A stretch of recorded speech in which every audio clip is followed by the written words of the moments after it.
Hello and welcome back to the second channel. Today I am taking you through our 3-day stay at the Walt Disney World Resort in Orlando, Florida. Brian and I are big theme park people. We are big Disney people in particular. The last time that we visited Walt Disney World was about 5 years ago. And we did have a reason that sprung this 3-day trip, and that was that we wanted to say goodbye to the beloved MuppetVision 3D at Hollywood Studios. I will be taking you through everything that we did on this trip, and just for full transparency, we did use the Lightning Lane Multipass and Park Hopper. This is not what works for everyone, but this is what works for us. So let's get started. Our first destination of the weekend was Epcot. We wanted to go here first because we got in pretty late the night before, so we decided that Epcot would maybe be one of the easier parks to start with. And honestly, and I think Brian would say the same thing, Epcot has become one of our favorite parks, if not our most favorite, at Walt Disney World. We started by rope dropping Guardians of the Galaxy, which is a ride that we had not done yet, and it was fantastic. It is definitely one of the best coaster additions to Disney since we've been here last time. Then it was raining, so we used one of our smaller tier lightning lanes to head over to the Finding Nemo ride, which is really just an entrance into the aquarium, so we could spend some time indoors for a bit. In my opinion, this is a great little hidden gem in Epcot. We do it every time that we come here. It's a great break for the heat or the rain, and it's an educational experience as well. I love aquariums, so this is always a great place to visit when we come. I think he's winning.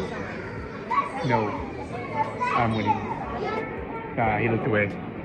Then we headed over to the France Pavilion for our next lightning lane of the day, which was the Ratatouille ride. And we had our first meal of the day, which was a brie cheese stuffed crepe, and it was so good. Brie cheese crepe from Ratatouille World at Epcot.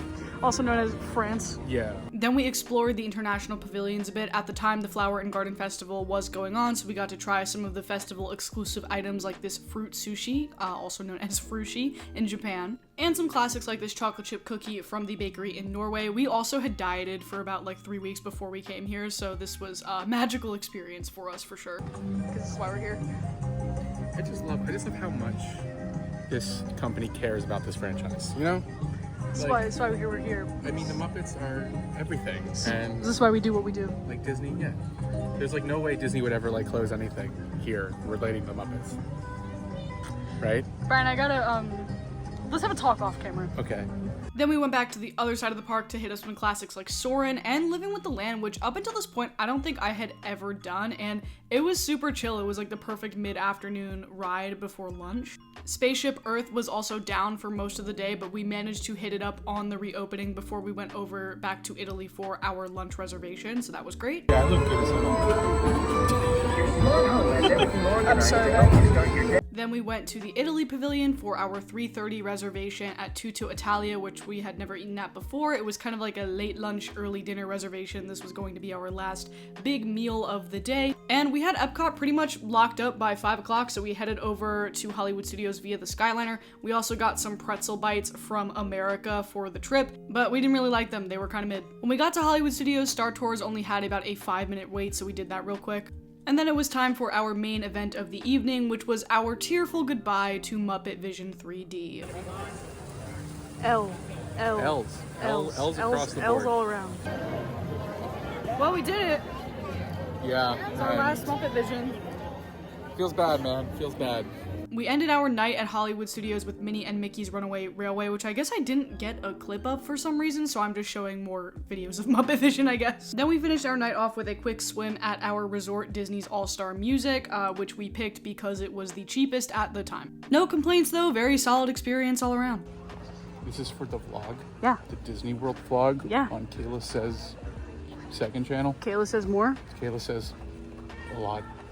Actually. Too much. The next morning, we went back to Hollywood Studios and we started our day at Galaxy's Edge, where we had a bunch of Lightning Lane passes to use. We got breakfast at the quick service restaurant over there, which we had never tried before, and I got this little granola overnight oats parfait type thing. And Brian got a breakfast Ronto wrap, and it was pretty good. So, we played the hits. We did Millennium Falcon, which was fine. We were in the back, so, we didn't really do anything. And then we did the Rise of Resistance, which was brand new when we first came here 5 years ago, so we got to do it again, and it is still great. It holds up. Fantastic ride. Then we cut back through Toy Story Land. Slinky Dog Dash was closed for at least the part of the day that we were around that area, but we did get a chance to do Midway Mania, and then we stopped for a quick bite over at the quick service lunch there. We took our 3 cheese, grilled cheese, and tater tots over to the Indiana Jones stunt show, which I had not done in a very long time, and this is another great break from the heat. You get to sit under the fans and just watch a really fun show. After that, we had 2 lightning lanes. One of them was for the soon-to-be defunct Rock and Roller Coaster featuring Aerosmith. Hey man, how you doing? How about some Steven Tyler allegations? And the other was for the iconic Hollywood Studios Tower of Terror. Now, fun fact, I'm not scared of most rides. I love roller coasters. I'm not afraid of heights. This ride has always freaked me out because I don't like elevators, so begrudgingly I do it every time we go to a Disney park, but I have to psych myself up to do it every time. Then we quickly made a trip back to Galaxy's Edge because Brian decided to do a thing that he can do now that he has adult money. What'd you buy, bud? Huh? What'd you buy? Oh, nothing.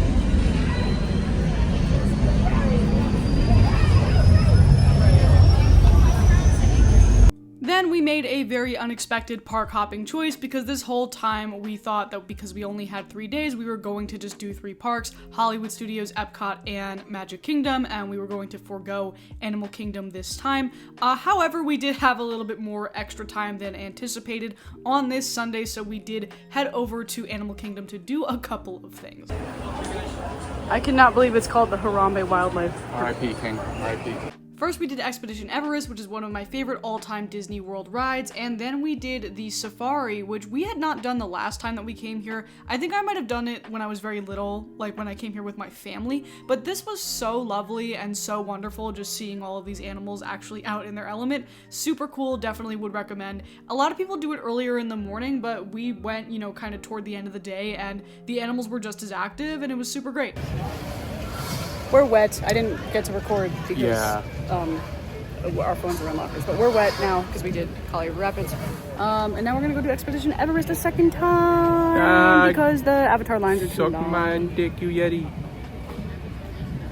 The next morning we got up super early for our last day in Magic Kingdom. We opted to have breakfast at our hotel and we got some Mickey waffles. We decided to knock out all of Tomorrowland first, so we rope dropped Space Mountain and then we had a lightning lane for Tron. Tron opened up recently in the last time that we had been here, so we had not gotten to ride it yet, and it is a fantastic coaster. So smooth, so fun. It has the little bike style ride. I will say it is a little short, so if I were waiting in a longer line, it might not have been as impactful, but because we had the lightning lane, it was perfect. It was great. Then we did the People Mover super quick, which was a great opportunity to reapply my sunscreen, and it has a wonderful view of the park. And we did the Buzz Lightyear shooting game ride. Brian kicked my ass. I don't want to talk about it. And we capped off Tomorrowland with the Monsters, Inc. laugh floor. Afterwards, we had 2 lightning lanes to knock out. One of them was for the Haunted Mansion, a Disney classic, and the other was for Tiana's Bayou Adventure, which had not been opened the last time we were here, so we were very excited to ride it. It's a great ride. The theming is really cute. My only complaint is the complaint that most people have since this ride has been rethemed, and it's that it was a wasted opportunity to not make the ride the full plot of the Princess and the Frog film. Instead, it's like a separate post-canon plot about finding a band for a party, and the story doesn't always translate super well, but a fun ride nonetheless. After that, Brian got a Dole Whip while I posted my YouTube video that I was posting that day, and then we took a ride on Pirates of the Caribbean. After that, we took a little walk around Main Street and we got some Mickey Cake Pops as a snack, and then we went back over to Fantasyland for It's a Small World. Then we went back to the hotel and I took a 2-hour nap because I was cranky boots. But then a little later we came back to the park and we happened to get a really short line for Jungle Cruise, which had a longer line earlier in the day, so that was great. It worked out super well. Then we decided to bite the bullet and wait in line for the Seven Dwarves Mine Train, which we didn't get to do last time because the line was so long, but we're glad we did it. It was super cute, super well themed, and very fun. We decided to take one last ride on the People Mover because it is beautiful at nighttime, and then we stayed for the fireworks at the castle. So yeah, that was our stay at Walt Disney World. We feel very fulfilled. We don't need to come back for another 5 years, and of course, it was very sweet to be able to say goodbye to one of our favorite rides, MuppetVision 3D. Disney, we hate you for closing this. Terrible decision. But Jim Henson's final piece of work will live on forever in our hearts. Thanks so much for watching, you guys. See you next time.